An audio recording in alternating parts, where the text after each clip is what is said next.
Ya, shalom Bapak Ibu yang dikasihi Tuhan, smart people yang sangat dicintai Tuhan.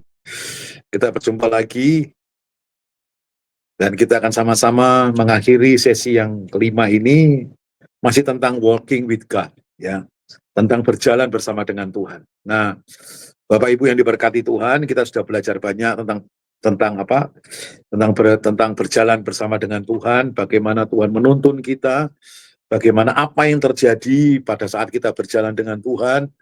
Salah satunya adalah kebajikan dan kemurahan belaka itu yang akan mengikuti kita, dan juga berkat itu ada di atas kepala orang benar. Artinya selama kita tetap terus ada di jalannya Tuhan, di situ berkat akan terus mengikuti kita, saudara. Nah, hari ini kita akan bicara sesuatu yang agak sedikit berbeda, saudara. Nah, pada waktu berjalan bersama dengan Tuhan, saudara,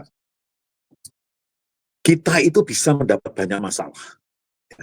Kita bisa mendapat banyak masalah, seperti saya katakan tadi di sesi yang keempat, kita akan mengalami kekalahan, kita akan mengalami kesakitan, kita akan mengalami, bahkan kita bisa mengalami kegagalan juga, saudara. Tetapi semuanya itu bisa Tuhan pakai, semuanya bisa Tuhan rubah menjadi kebajikan dan kemurahan belaka. Nah, kegagalan, kesalahan, kesakitan, kecewaan, itu masalah buat kita. Betul enggak? Itu masalah buat kita. Nah, pada waktu kita jalan dengan Tuhan, ada nggak kira-kira hal-hal yang bisa membuat Tuhan menjadi masalah? Ada hal-hal yang bisa bagi Tuhan ini adalah masalah. Nah, kalau tadi kekalahan, kesalahan, kegagalan, dan kekecewaan, dan kesakitan, itu adalah masalah yang kita alami. Tapi waktu kita jalan dengan Tuhan, Tuhan pun bisa mendapatkan yang namanya masalah, saudara. Nah, kita lihat sama-sama di sini, Matius pasal yang ke-6, ayat yang ke-30. Matius pasal yang ke-6, ayat yang ke-30. Nah, dikatakan demikian. Ya. Jadi jika demikian, Allah mendandani rumput di ladang yang hari ini ada dan besok dibuang ke dalam api. Tidaklah ia terlebih lagi mendandani kamu, hai orang yang kurang percaya. Nah, ini kurang percaya ini masalah buat Tuhan. Ya, pada waktu kita itu kurang percaya, itu masalah buat Tuhan. Artinya Tuhan tidak bisa jalan bersama dengan kita kalau kalau kadar kepercayaan kita itu nggak full. Maaf. Ya, Tuhan tidak bisa maksimal kalau kadar kepercayaan kita itu menjadi berkurang. Nah, ya, orang kurang percaya itu sama dengan tidak percaya. Ya, saya sudah katakan di sesi yang kedua kalau nggak salah, sesi kedua atau enggak sesi yang pertama. Orang yang kurang percaya itu sama dengan tidak percaya. Orang yang kurang taat itu sama aja dengan orang yang tidak taat. Ya, ada? Ya. Nah, demikian. Saudara, kita lihat di ayat Matius 6 ayat 30 ini tadi mengatakan jika demikian Allah mendandani rumput di ladang. Artinya apa? Pada waktu saudara berjalan dengan Tuhan, Tuhan tidak hanya memberkati kita, tapi Tuhan mendandani. Nah, mendandani ini apa artinya, saudara? Ya, kalau orang Jawa bilang itu macai, saudara. Ya, macai. Ya. Diragati. Nah, kalau orang Jawa Tengah bilang ini diragati. Ya. Allah mendandani rumput di ladang yang hari ini ada dan besok dibuang ke dalam api. Tidaklah ia terlebih lagi mendandani kamu, hai orang yang kurang percaya. Nah, orang kurang percaya itu bukan orang nggak percaya, dia itu percaya. Tetapi kadar percayanya dia itu mungkin hanya 25%, mungkin hanya 50%, bahkan cuma 70%, saudara ya. Dan itu nggak bisa dikatakan percaya. Orang percaya itu totalitas, 100%. Ngerti, nggak ngerti firman Tuhan, tetap percaya, saudara. Terjadi atau tidak terjadi mujizat, tetap percaya. Ditolong maupun tidak ditolong Tuhan, tetap percaya. Saudara, baik atau tidak baik keadaannya, tetap percaya. Masih sakit atau bahkan belum sembuh, tetap percaya. Ini namanya percaya. Ya, kalau saudara percaya kepada Tuhan di saat-saat terbaik, Di saat-saat Anda diberkati, di saat Anda ada di puncak, lalu Anda percaya kepada Tuhan, ini belum kategori percaya. Percaya itu ada apa? Dalam keadaan apapun, keadaan baik atau tidak baik, sehat atau tidak sehat, berhasil ataupun gagal, kita tetap percaya. Nah, saudara perhatikan di sini. Mendandani itu artinya merawat satu, saudara. Ya, mendandani itu berarti saudara dirawat sama Tuhan.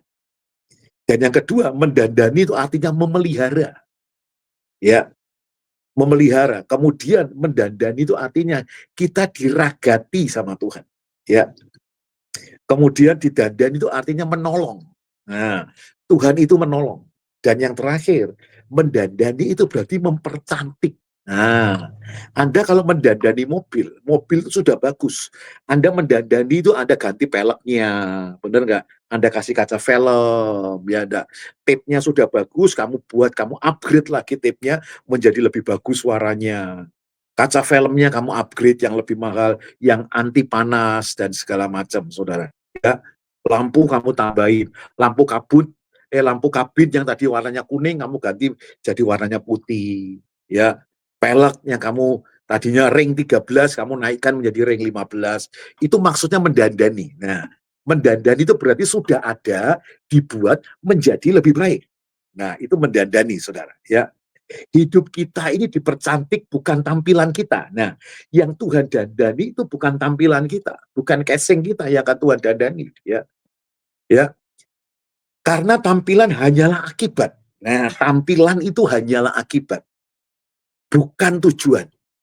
Yang Tuhan dandani itu hidup kita, hati kita.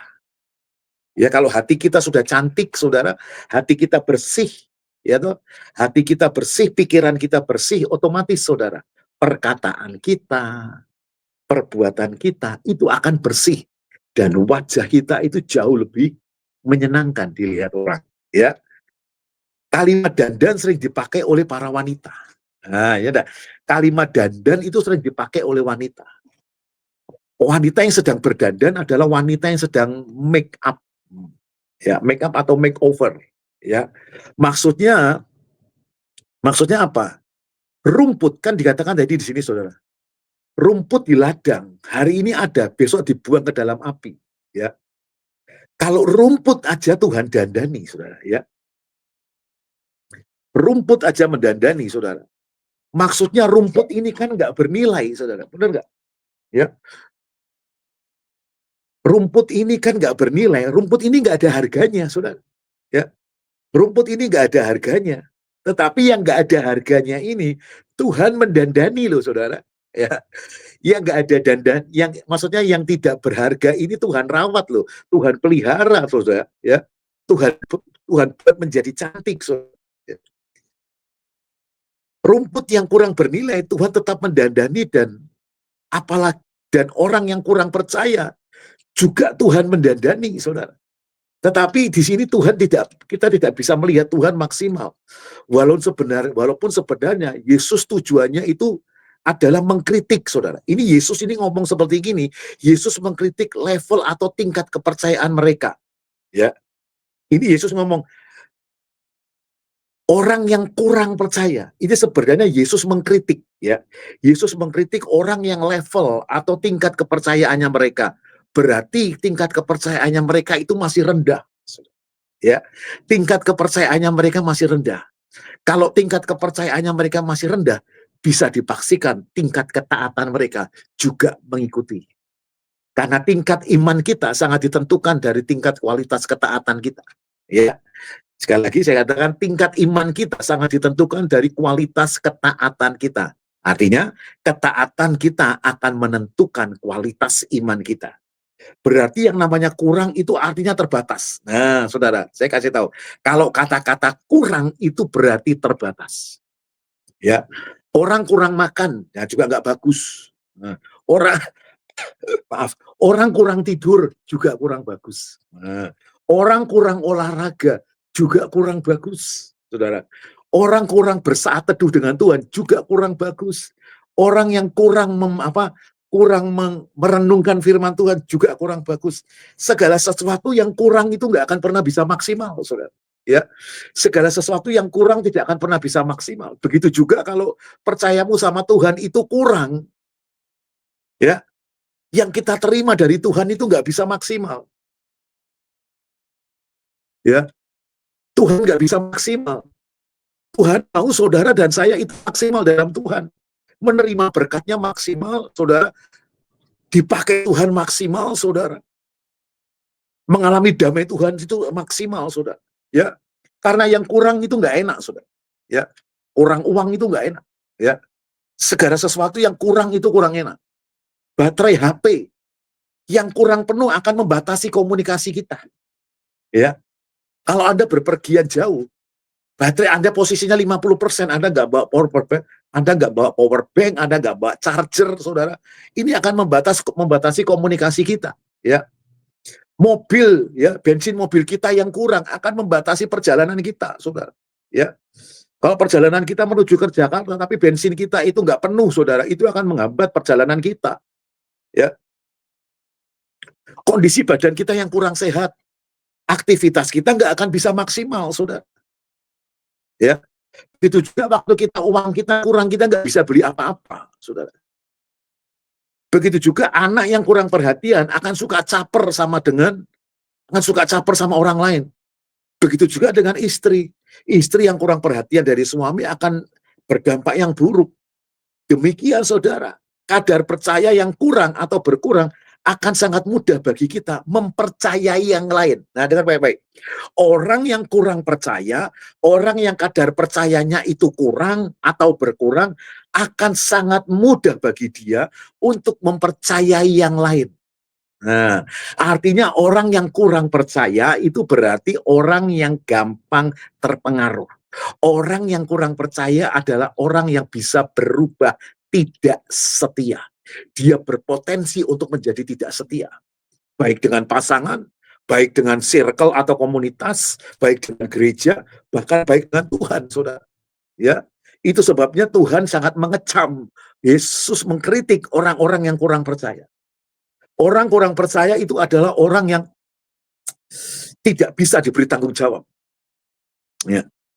Kita lihat sama-sama, orang yang kurang percaya itu akan gampang mudah percaya dengan orang lain. Akan mudah terpengaruh dengan hal-hal yang lain. Mudah terpengaruh dengan sosial media, mudah terpengaruh dengan perkataan orang lain, mudah terpengaruh dengan keadaan yang ada di sekitar kita. Ya, ini orang-orang yang kurang percaya sangat mudah terpengaruh, saudara.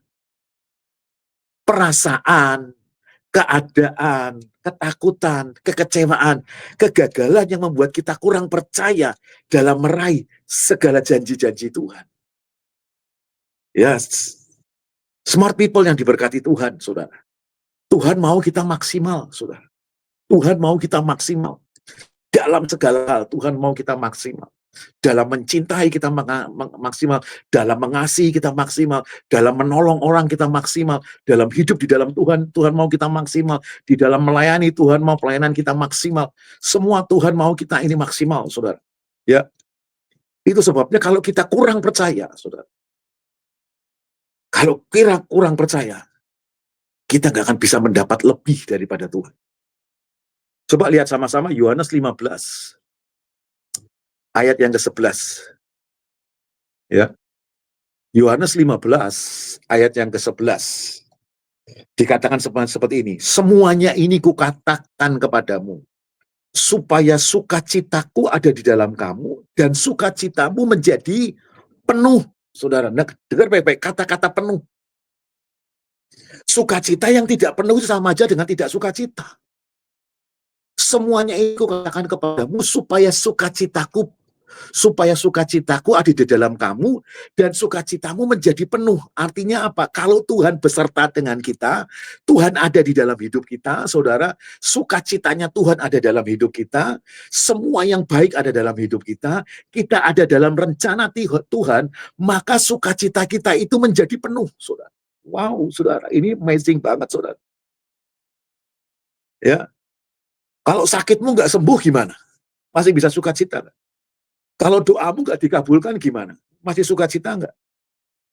Kalau pengharapanmu tidak terjadi, ini gimana, saudara? Ya, Kalau hari ini kasihmu jadi dingin karena semua itu nggak terjadi, berarti kamu hanya cinta Tuhan sebatas karena apa yang Dia bisa lakukan. Artinya Tuhan mau apa? Saat sakitmu nggak sembuh, kamu tetap bersuka cita. Saat doamu belum dikabulkan, kamu harus tetap bersuka cita. Kalau gara-gara sakitmu itu sembuh, terus kamu bersuka cita. Kalau gara-gara doamu itu lu dikabulkan, terus kamu bersuka cita. Kalau gara-gara pengharapanmu itu tergenapi, kamu bersuka cita. Berarti yang bisa membuat kamu bersuka cita bukan Tuhan, tetapi yang ada di sekitar kita. Berarti kalau saudara dan saya itu hanya cinta Tuhan sebatas karena apa yang Dia bisa lakukan. Berarti saudara hanya bisa bersuka cita kalau diberkati Tuhan, kalau disembuhkan Tuhan, kalau dikabulkan Tuhan. Mujizat menjadi nyata, kita sukacita, boleh kita bersukacita, kita bergembira karena itu semua. Memang benar kita boleh bersukacita karena itu semua, saudara. Tapi ada satu hal yang paling penting, saudara. Ya, kita harus bersukacita karena Tuhan. Kita nggak cinta Tuhan, tapi cinta apa yang Dia lakukan buat kamu. Kamu cinta adalah dirimu sendiri, saudara. Kalau seperti itu berarti kita hanya mencintai diri kita sendiri, kita nggak cinta Tuhan. Kan tadi kemarin kita sudah bahas, Roma tadi mengatakan, apa, Tuhan turut bekerja untuk mendatangkan kebaikan bagi semua orang yang mencintai Dia. Ya, jadi kalau kita cinta sama Tuhan itu nggak benar-benar, saudara, kita nggak akan pernah bisa tahu. Ya, berarti kita hanya cinta Tuhan sebatas karena apa yang Dia lakukan. Kamu nggak cinta Dia, kamu nggak cinta Tuhan. Kamu cinta apa yang Dia lakukan buat kamu. Itu artinya kita sedang mencintai diri kita sendiri. Cintai Tuhan, saudara, dengan cinta yang tulus sama Dia kasih ke kamu. Cintai Dia dengan tulus. Saya percaya yang terbaik Tuhan sediakan bagi kita. Ya, itu sebabnya Tuhan nggak mau kita itu orang yang menjadi kurang percaya, saudara. Kalau kita kurang percaya, saudara akan membatasi kuasa Tuhan. Orang yang kurang percaya adalah orang yang membatasi kuasa kerja daripada Tuhan. Membatasi kuasa daripada rohnya yang kudus, saudara. Ya, nah itu sebabnya saudara harus hidup benar di hadapan Tuhan, saudara. Anda harus menjadi jawaban bagi sekitar orang, saudara. Ya, kalau kita kurang percaya kepada Tuhan, kita nggak bisa menjadi pengaruh bagi orang lain. Kita nggak bisa membawa dampak bagi orang lain. Hidup kita hanya terbatas. Orang kita masih kurang percaya kok. Ya, kita kurang percaya, kita itu artinya kita nggak bisa menjadi dampak bagi banyak orang. Kita lihat sama-sama kembali, coba lihat sama-sama. Coba lihat sama-sama. Roma 8 ayat 28 yang kita sudah baca kemarin di sesi yang keempat. Ya, sesi keempat kita sudah baca, lihat sama-sama. Roma 8 ayat 28. Ya, kita kembali sebentar di sesi yang keempat. Roma 8 ayat 28. Kita tahu sekarang bahwa Allah turut bekerja dalam segala sesuatu untuk mendatangkan kebaikan bagi mereka yang mengasihi Dia, yaitu bagi mereka yang terpanggil sesuai dengan rencana Allah. Nah, jemaat atau smart people yang diberkati Tuhan, ayo jujurly, saudara. Mari kita jujur, ada kalanya kita, saudara dan saya pernah melakukan hal-hal bodoh. Benar nggak? Kita pernah melakukan hal-hal yang salah. Kita semua pernah melakukan kesalahan. Tapi dengar baik-baik, saya ulangi lagi, tidak ada satupun kesalahan kita yang tidak bisa dipakai oleh Tuhan. Tidak ada satu kesalahan pun yang tidak bisa dipakai oleh Tuhan. Saudara bisa melakukan kesalahan, tapi tidak dengan Tuhan. Ya, saudara bisa melakukan kesalahan, tapi tidak dengan Tuhan. Tuhan tidak pernah melakukan kesalahan, saudara. Ya, kembali saya ulangi lagi, Roma 8 ayat 28. Kita tahu sekarang bahwa Allah turut bekerja dalam segala sesuatu untuk mendatangkan kebaikan bagi mereka yang mengasihi Dia. Bagi mereka yang percaya, yang terpanggil sesuai dengan rencana Allah, saudara, baik-baik. Berarti saudara dipanggil oleh Tuhan, itu rencana Allah. Bukan secara kebetulan itu, saudara. Sebelumnya biarkan saya coba perjelas bagi saudara. Ya, saya perjelas bagi saudara. Ini bukanlah janji, ayat ini tadi Roma 8 ayat 28 bukan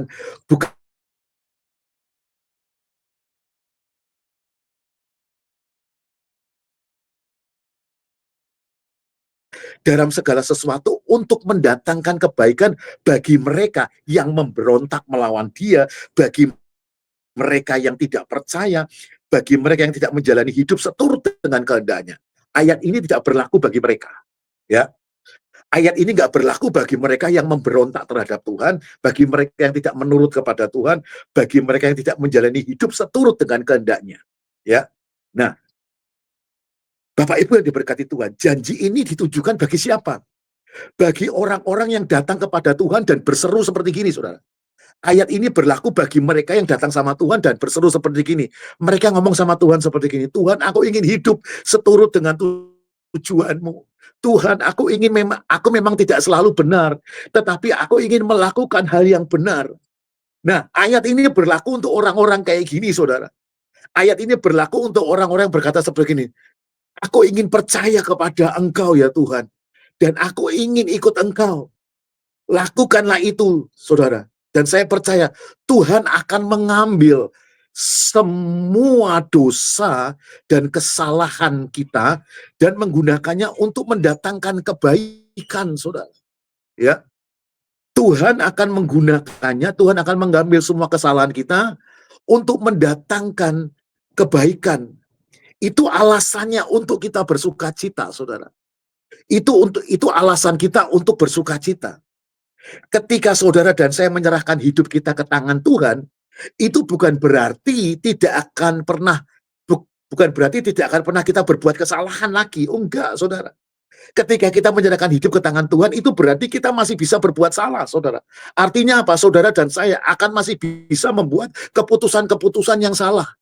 Saudara masih bisa membuat keputusan-keputusan yang salah, saudara. Anda dan saya masih bisa berbuat dosa. Akan tetapi Tuhan dapat menggunakan semua kesalahan kita itu ke dalam rancangannya, saudara. Ya, seringkali kita merasa gagal, saudara. Ya, seringkali kita merasa gagal dan mengalami kegagalan dan kesalahan, saudara. Dan itu kita yang gagal, bukan Tuhan yang gagal, saudara. Bukan kita yang gagal, tapi itu bukan Tuhan yang gagal, tapi kita yang gagal. Kita harus sadar. Kita harus sadar, waktu rencana kita gagal, itu bukan berarti Tuhan ikut gagal, saudara. Rencana Tuhan tidak pernah gagal, walaupun kita sering gagal, saudara. Ya, salah satu cara Tuhan membuat rencana tidak gagal adalah apa, saudara? Salah satu cara Tuhan membuat rencananya tidak gagal adalah apa? Dia akan memakai kegagalan kita untuk mendatangkan kebaikan. Oh, dengar baik-baik. Di sesi yang keempat saya mengatakan tidak ada plan B di dalam Tuhan. Tidak ada plan B di dalam Tuhan. Salah satu cara Tuhan membuat rencana Tuhan itu tidak gagal adalah apa? Dia akan memakai kegagalan kita untuk mendatangkan kebaikan. Dengar baik-baik. Cuma Yesus yang bisa lakukan itu. Ya. Ya. Bapak Ibu yang diberkati Tuhan, catat baik-baik. Cuma Yesus yang bisa memakai kegagalan dan kekalahan kita untuk mendatangkan kebaikan.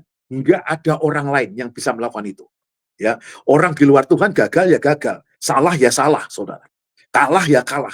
Tapi hanya di dalam Yesus, saudara, Yesus bisa menggunakan kegagalanmu, Yesus bisa menggunakan kekalahanmu, Yesus bisa menggunakan kekecewaanmu, semua bisa dipakai sama Tuhan supaya rencana Tuhan tidak gagal.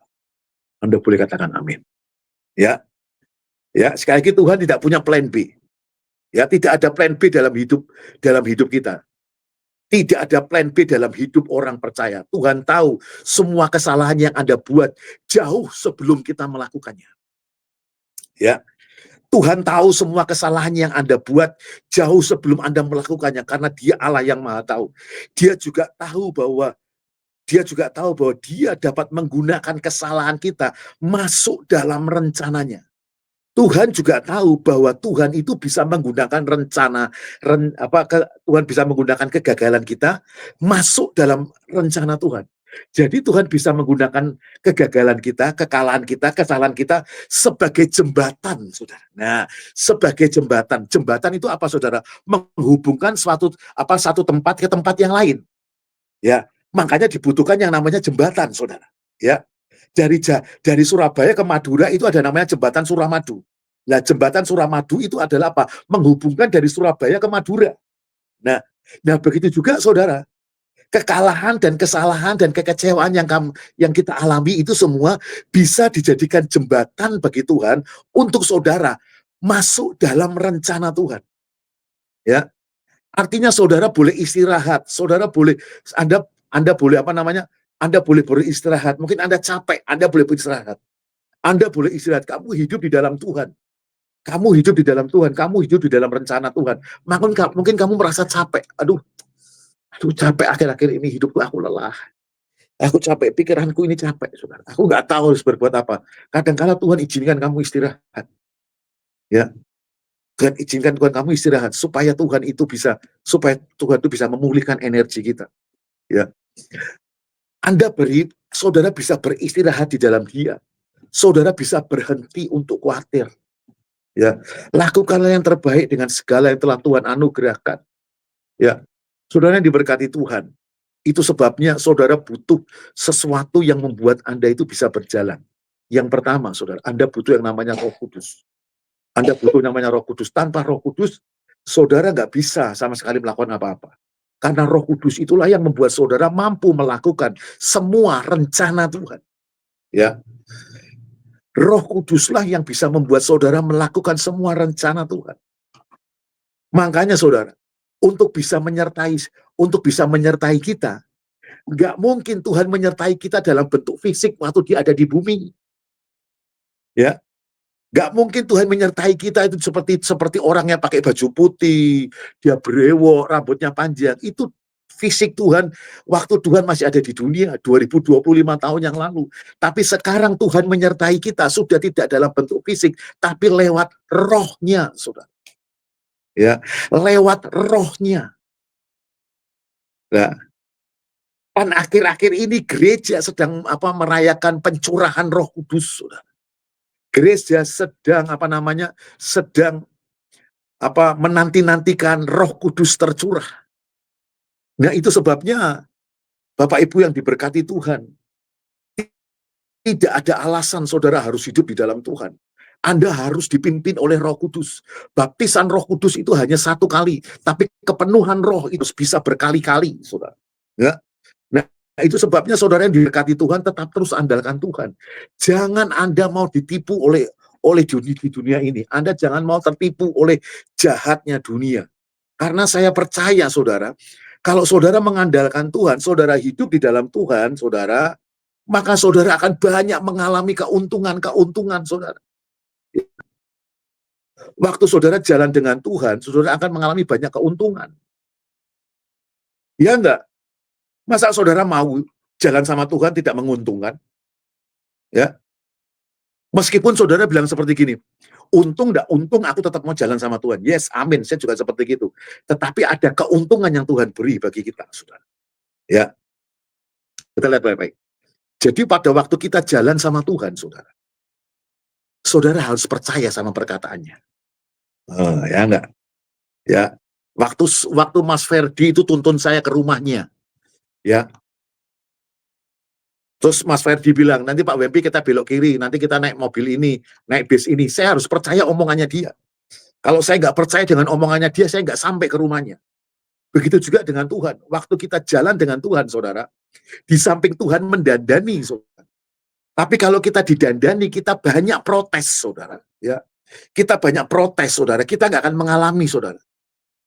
Ya, Tuhan mau pada waktu kita diproses, kita diproses tanpa protes. Ya, biarkan proses itu terjadi dengan sendirinya, saudara. Ya, kita lihat sama-sama coba. Ya, kita harus mendengar suara Tuhan. Lihat, Matius 7 ayat 24. Matius 7 ayat 24. Ya. Matius 7 ayat 24 dikatakan seperti ini. Setiap orang mendengar perkataanku dan melakukannya, ia sama dengan orang yang bijaksana. Oh, luar biasa. Jadi pada waktu kamu walking with God, kamu bukan hanya didandani sama Tuhan, saudara. Ya.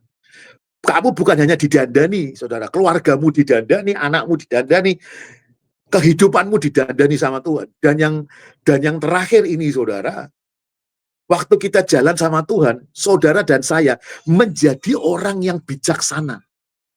Wow, saudara, ya. Menjadi orang yang bijaksana, saudara. Ya, nggak gampang loh mencari orang yang bijaksana, saudara. Nggak mudah cari orang yang bijaksana, saudara. Cari orang yang ngawur banyak. Tapi kalau cari orang yang bijaksana itu nggak gampang. Orang yang bijaksana adalah orang yang seperti apa? Bukan orang yang sekolahnya tinggi. Bukan yang sekolahnya tinggi, bukan yang titelnya itu berbaris, saudara. Bukan yang titelnya itu banyak, saudara. Terus dia dikatakan bijaksana. Bukan yang mereka yang sekolah di luar negeri, lalu dikatakan dia bijaksana. Ya, bukan mereka yang sering melakukan perjalanan ke luar negeri.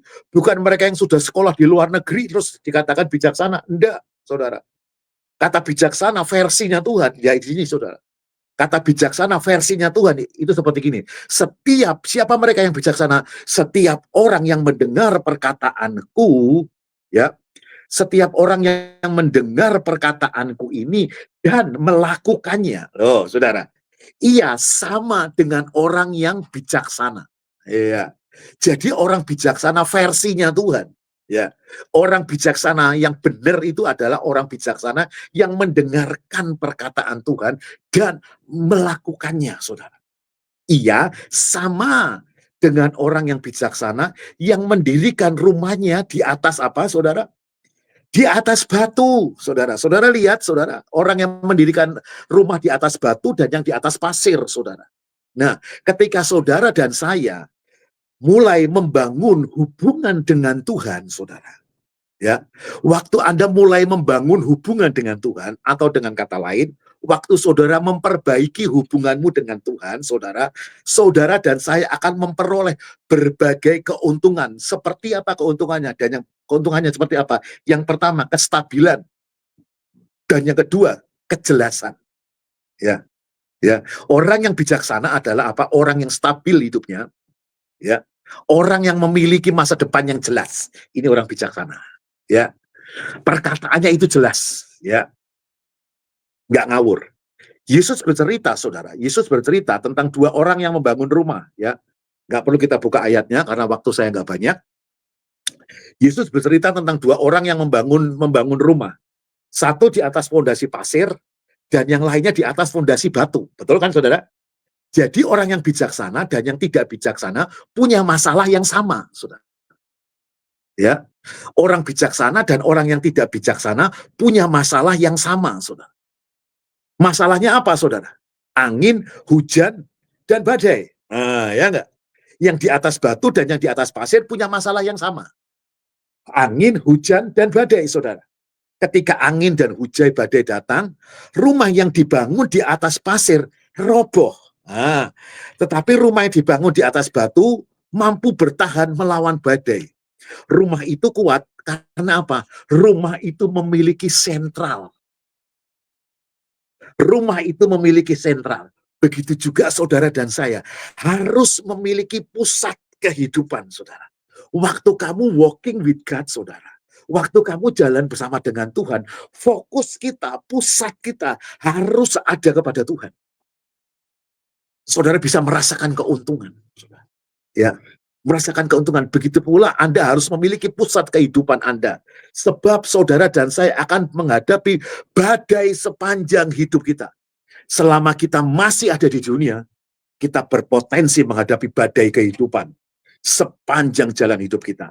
Saudara mungkin pernah mengalami badai dalam keuangan, betul? Badai dalam hubungan, betul? Badai dalam karir, badai dalam kesehatan. Dan saudara akan mengalami lebih banyak lagi badai, saudara. Saudara akan mengalami lebih banyak lagi badai. Terus kemudian, apa yang akan menjadi sumber kestabilan kita saat badai itu datang, saudara? Ya, yang menjadi sumber kestabilan kita itu apa? Bila saudara dan saya tidak memiliki fondasi yang kokoh, kalau Anda tidak punya fondasi yang kuat, Anda akan roboh. Anda akan gampang roboh, Anda akan gampang terpengaruh, saudara. Roboh itu karena apa? Karena gampang terpengaruh. Bila Anda tidak mengikuti Yesus, waktu saudara nggak mau mengikuti Yesus, saudara dan saya nggak akan pernah memiliki kestabilan yang sejati yang dibutuhkan supaya nggak roboh, saudara. Dunia ini memberi kestabilan yang palsu. Hanya kuat di awal, saudara. Hanya kuat di awal. Jepang ini saat ini membangun gedung-gedung pencakar langit, gedung-gedung anti tsunami, gedung-gedung anti roboh, saudara. Ya, sekuat-kuatnya buatan manusia itu nggak pernah bisa kuat menahan tsunami yang begitu besar. Itu sebabnya Yesus berkata, kalau kamu percaya bersama perkataanku dan kamu melakukannya, kamu bijaksana. Ya, orang bijaksana itu adalah orang yang malas. Malas apa, Pak? Orang bijaksana itu orang malas ribut, satu. Malas ribut, malas debat. Yang kedua. Yang ketiga, malas ngurusi orang lain. Ya enggak? Bukan karena dia nggak mau ribut, tapi orang-orang bijaksana itu lebih mengutamakan kedamaian daripada keributan. Amin. Kalau saudara hari ini yang saudara butuhkan apa? Kalau ada orang menjelek-jelekkan Anda, kalau ada orang menyakiti Anda, orang merendahkan Anda, saudara, Anda nggak perlu mencari pembenaran. Anda nggak perlu menghabiskan energi untuk membuktikan kamu benar. Yang paling benar adalah apa? Ambil waktu sejenak untuk rest supaya engkau itu pulih. Ya. Karena kalau saudara nggak ikut Yesus, Anda gampang roboh, serius saudara. Gampang roboh. Saya ulangi lagi. Ya. Itu sebabnya apa? Perkataan Tuhan itu apa? Lihat sama-sama, Yohanes 8 ayat 12. Yohanes 8 ayat 12. Dikatakan seperti ini. Yohanes 8 ayat 12. Yohanes 8 ayat 12 dikatakan, maka Yesus berkata pula kepada orang banyak, katanya, akulah terang dunia. Dengar baik-baik saudara. Akulah terang dunia. Barang siapa mengikuti aku, ia tidak akan berjalan dalam kegelapan, melainkan ia akan mempunyai terang. Wow, ia akan mempunyai terang. Lah, ini loh saudara, orang bijaksana itu hidupnya itu terang, saudara. Yesaya pada sesi pertama kita sudah membahas bahwa Tuhan mengizinkan kita berjalan di jalan-jalan yang tidak kita kenal, berjalan di jalan-jalan yang gelap, supaya apa? Supaya terang Kristus dalam hidup kita itu maksimal, supaya orang bisa melihat terang Kristus dalam hidup kita. Ya, keuntungan lain mengikuti Yesus yang tadi mengatakan orang membangun rumah di pasir dan di atas batu, itu bicara tentang kestabilan. Waktu Anda berjalan sama Tuhan, Anda punya kestabilan, Anda punya center. You are the center of my joy. Nah, kamu adalah pusat kebahagiaanku. Saudara harus menjadikan Yesus itu pusat. Itu keuntungan yang pertama waktu kita jalan dengan Tuhan. Yang kedua, keuntungannya apa? Kita mendapat kejelasan. Loh, ini penting, saudara. Keuntungan lain mengikut Yesus ialah memperoleh kejelasan. Karena Alkitab berkata, akulah terang dunia. Ya, terang itu membuat segalanya menjadi jelas. Ya, Anda memperoleh pandangan yang super jelas untuk membangun hidup Anda. Wah, mungkin selama ini jalanmu gelap, kamu nggak tahu harus berbuat apa. Tapi ketika Anda hidup di dalam Tuhan, Anda hidup dalam penyertaan Tuhan, Alkitab berkata, akulah terang Tuhan, akulah terang dunia. Barang siapa mengikuti aku, ia tidak akan berjalan dalam kegelapan. Artinya apa? Orang ini tetap berjalan di dalam kegelapan, tetapi bedanya orang ini membawa terang, saudara. Perjalanan sama mereka yang tidak kenal Tuhan, sama-sama di jalan yang gelap. Bedanya kita membawa lighting, kita membawa terang, dan mereka enggak, saudara. Melainkan ia akan mempunyai terang hidup. Mempunyai terang hidup itu artinya apa? Mempunyai hidup yang jelas, saudara. Punya masa depan yang jelas, punya visi misi yang jelas, saudara. Punya perkataan yang jelas, punya perbuatan yang jelas, punya perbuatan dan pemikiran yang jelas, saudara. Kejelasan itu berarti segala sesuatu menjadi terang. Nah, ya enggak? Yang tadinya abu-abu menjadi jelas, ya enggak? Berarti segala sesuatu menjadi terang dalam hidup Anda. Anda melihat hubungan-hubungan Anda dengan orang lain lebih terang. Anda melihat permasalahan kita sendiri dengan lebih terang lagi. Kadang-kadang Anda nggak tahu, aku harus bagaimana ini menyelesaikan masalahku, kayaknya nggak jelas, aku nggak tahu jalan keluarnya. Nah, Anda perlu firman Tuhan. Ya, Anda perlu firman Tuhan supaya Anda melihat jelas jalan keluar yang Tuhan berikan. Karena Yesus adalah terang dunia. Anda melihat permasalahan Anda dari lebih terang lagi. Anda melihat masa depan kita lebih terang lagi. Kita melihat kekurangan kita, dengar baik-baik. Kita melihat kekurangan kita lebih jelas lagi. Orang yang bijaksana adalah apa? Orang yang mengakui kalau punya kelemahan. Orang yang tidak mengakui tidak punya kelemahan adalah orang yang sombong. Ya, setiap orang itu punya kelemahan, tapi tidak semua orang itu mau mengakui kelemahannya. Waktu Anda hidup di dalam terang Kristus, Anda melihat jelas kekurangan kita. Orang sekarang lebih suka melihat kekurangan orang lain daripada melihat kekurangan kita sendiri. Betul nggak kira-kira? Hah? Orang lebih suka melihat kejahatan dan kesalahan orang lain, melihat kekurangan orang lain, melihat kegagalan orang lain, daripada melihat kesalahan kita sendiri. Ya, salah satu di dunia ini yang nggak bisa bohong adalah cermin. Cermin itu nggak pernah bohong. Apa yang ada di depannya itu yang dipantulkan sama dia. Ya, Anda melihat masa depan kita lebih terang, Anda melihat kekurangan kita lebih jelas. Waktu kita melihat kekurangan kita, saudara, orang bijaksana adalah orang yang mau dievaluasi, ada orang yang mau dibenarkan, orang yang mau dikritik, orang yang mau dikasih masukan, saudara. Ya, orang bijaksana itu adalah orang yang mau mendengar pendapat orang lain. Ya, orang bijaksana adalah apa? Orang yang gagal tapi tetap mau bangkit kembali. Orang yang gagal, orang bijaksana adalah apa? Orang yang gagal yang mau belajar dari kegagalan. Aku harus lebih baik lagi. Aku harus bisa lebih baik dari kemarin. Tuhan memanggil kita bukan untuk menjadi sempurna. Tuhan memanggil kita untuk menjadi versi terbaik kita dari minggu-minggu, bulan-bulan, hari-hari kemarin. Ya, segala sesuatu menjadi terang.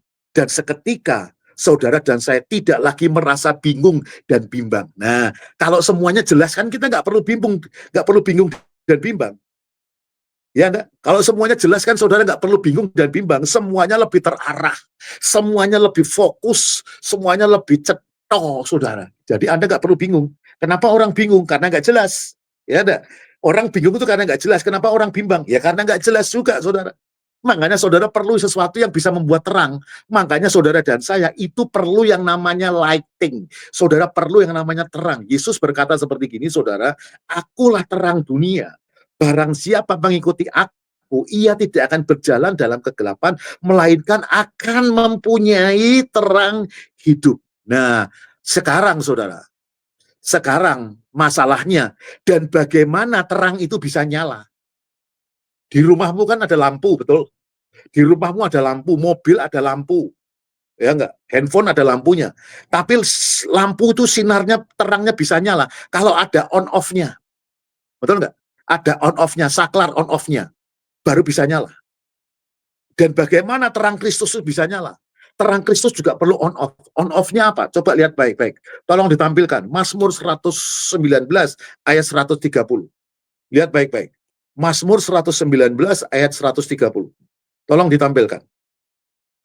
Mazmur 119 ayat 130. Bila tersingkap, dengar baik-baik, bila tersingkap, firman-firmanmu memberi terang, memberi pengertian kepada orang-orang bodoh. Nah ini loh, off-nya tuh ya ini, saklar off-nya itu ketika saudara itu merenungkan firman Tuhan. Waktu Anda merenungkan firman Tuhan, firman itu tersingkap. Tersingkap itu kelihatan jelas. Waktu terjelas itu saudara memberi pengertian, saudara. Artinya apa? Selama firman itu belum tersingkap, artinya selama lampu itu belum di-on-kan, saudara, nggak akan pernah memberi terang. Yang bodoh tetap bodoh, saudara. Yang goblok tetap goblok. Yang kepahitan tetap kepahitan. Yang jahat tetap jahat. Yang munafik tetap munafik. Yang seringnya gampang kecewa ya terus kecewa. Yang gampang tersinggung ya gampang tersinggung terus. Kenapa dia bisa seperti itu terus? Karena tidak tersingkap firman itu dalam hidup mereka, saudara. Ya, terang itu bisa menjadi terang kalau saudara merenungkan firman Tuhan. Bukan firman Tuhan diupload di media sosial, lalu Anda menjadi terang. Enggak, firman itu harus Anda renungkan, saudara. Setiap orang membutuhkan cahaya, saudara. Dan cahaya itu, saudara, bahkan hati kita perlu terang supaya pemikiran, perkataan, dan perbuatan kita selalu bermanfaat bagi orang lain, saudara. Ya, kalau hidup kita itu penuh dengan terang Kristus, saya ulangi, pemikiran, perkataan, dan perbuatan kita selalu bermanfaat bagi orang lain. Termasuk wajah kita akan bersinar, nggak gelap, saudara. Ya, Saudara dan saya butuh cahaya untuk memastikan saudara dan saya dapat melihat dunia di sekeliling kita dan mencegah kita dari yang namanya kejatuhan. Demikian pula Tuhan, Dia hendak menyediakan terang untuk pikiran kita melalui firman-Nya, saudara. Ya, dengar baik-baik. Tuhan hendak menyediakan terang untuk pikiran kita melalui firman-Nya. Alkitab mengatakan di dalam Mazmur 119 ayat 130 dikatakan, bila tersingkap firman itu memberi terang, memberi pengertian kepada orang-orang bodoh. Masalahnya harus ada yang menyalakan melalui firman Tuhan, saudara. Ya, hanya dengan merenungkan Alkitab, Anda fokus pada firman-Nya, yang Anda lakukan, Anda sedang membawa terang ke dalam hidup Anda. Dengan baik-baik, dengan saudara merenungkan firman Tuhan, Anda fokus pada firman Tuhan, ketika saudara lakukan itu, berarti saudara dan saya sedang membawa terang itu masuk dalam hidup kita. Ya, melalui firman-Nya Tuhan hendak membantu kita melihat kehidupan dari perspektif yang berbeda, saudara. Dari perspektif yang berbeda. Mazmur 119 ayat 105. Coba perhatikan. Mazmur 119 ayat 105. Dikatakan seperti gini. Mazmur 119 ayat 105. Tolong ditampilkan. Firman-Mu itu pelita bagi kakiku dan terang bagi jalanku, saudara. Kata pelita di sini menunjuk kepada sebuah lilin. Pelita itu lilin yang ada minyaknya di dalam. Ya, sumbu yang ada minyaknya di dalam. Saudara lihat kejadian di Alkitab, 5 gadis bodoh dan 5 gadis bijaksana.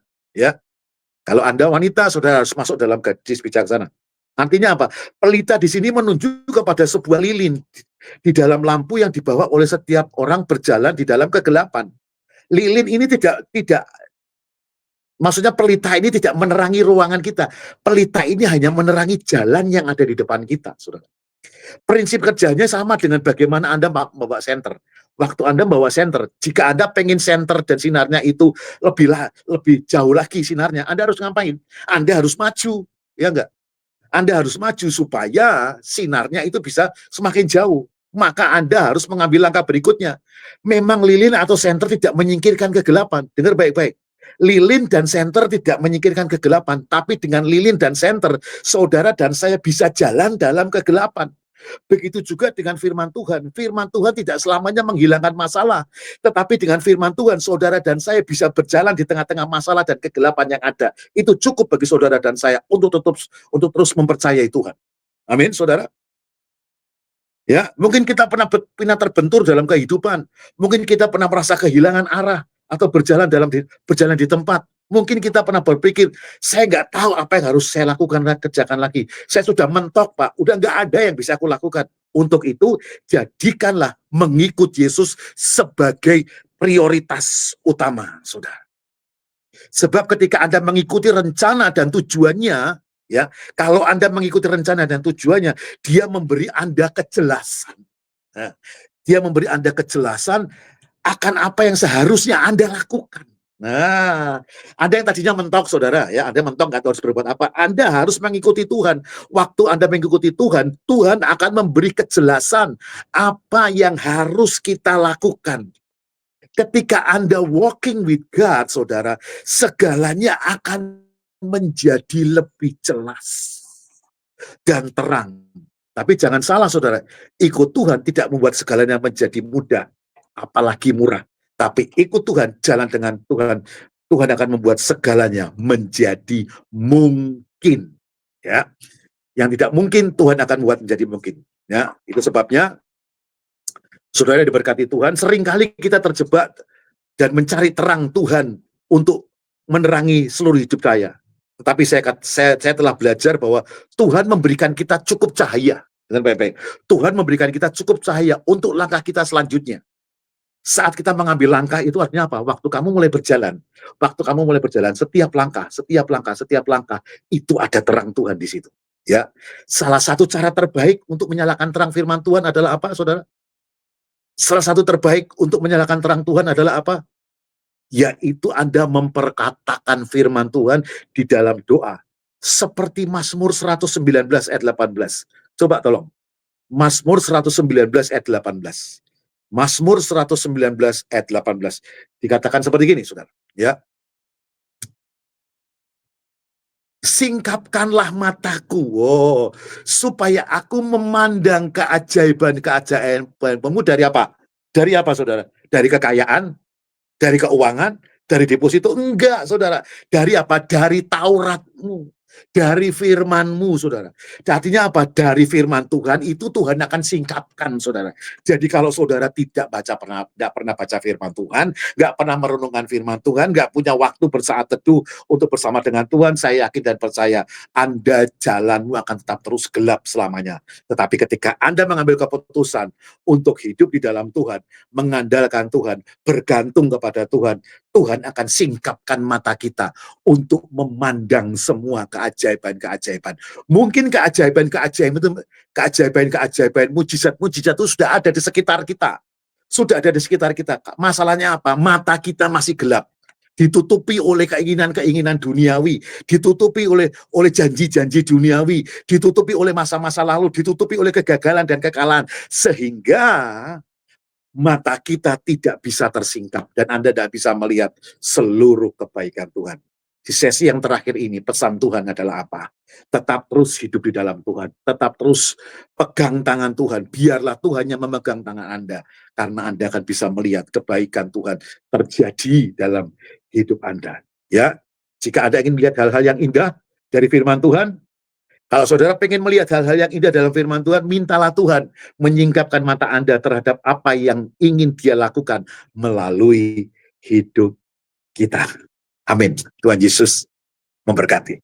Senang sekali bisa bersama dengan saudara selama 5 sesi. Saya harap kita bisa bertemu kembali di waktu yang paling indah, di momen yang paling indah, dan saya harap saudara semua ada di dalam penyertaan Tuhan. Semua ada di dalam tuntunan Tuhan. Semua ada di dalam penyertaan Tuhan. Saudara sedang berjalan dengan Tuhan. Percayalah, waktu Anda berjalan dengan Tuhan, ada sesuatu yang Tuhan sediakan. Ada tujuan-tujuan yang tidak pernah kamu pikir, nggak pernah kamu dengar, bahkan yang nggak pernah timbul dalam hatimu, itu sedang Tuhan siapkan dalam hidupmu. Tetap percaya pada Tuhan, jadikan Tuhan prioritas utama dalam hidupmu. Dan kita semua akan bisa melihat Tuhan maksimal dalam hidup kita. Tuhan Yesus memberkati. Mari kita berdoa. Bapak Abraham, Ishak dan Yakub, hamba-Mu telah selesaikan firman-Mu. Biarlah Tuhan yang sempurnakan firman-Mu ini. Roh Kudus sempurnakan firman-Mu ini. Sehingga firman-Mu ini benar-benar menjadi jawaban, benar-benar menjadi terang, benar-benar menjadi tuntunan bagi setiap kami. Mungkin ada jemaat-Mu Bapak Ibu yang mendengarkan firman ini, mereka tidak tahu harus berbuat apa, mereka ada di persimpangan, mereka ada di kegelapan, tapi hari ini, saat mereka mendengarkan firman ini, mereka dapat merasakan terang Tuhan.